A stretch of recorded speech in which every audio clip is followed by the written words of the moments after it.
Miał dokładnie takie jak zebry paski czarno-białe. Może skoro do nich pasuje, przygarną lwiątko małe. Jak wspaniale!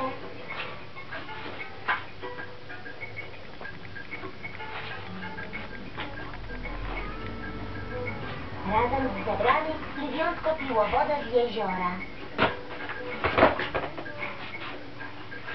Ale zamiast pić, wolę w niej popływać, pomyślało lwiątko i plusk, woda go zakrywa. Plusk, mała zebra też wskoczyła do wody. Nigdy wcześniej nie przeżyła takiej przygody.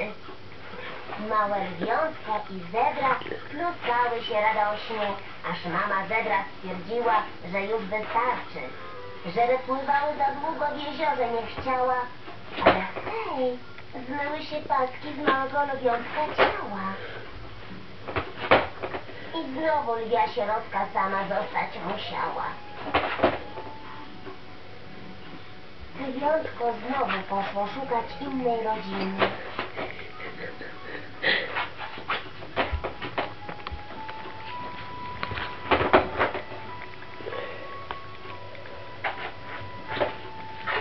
Innego domu, niedaleko, zobaczyło lwicę bawiącą się z synkiem. Lwiątko podeszło i mama od razu je uściskała. Mały lew był bardzo szczęśliwy. Wreszcie odnalazł swoją rodzinę.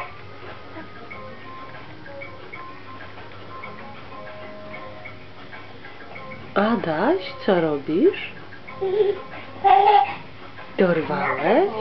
Gadać zaczęło. Małe lwiątko cicho jęknęło. Ale tym razem oczywiście jego kolory się nie zmyły. I małe lwiątko nie było już samo, bo znalazło się w rodzinie, do której pasowało. W rodzinie lwów.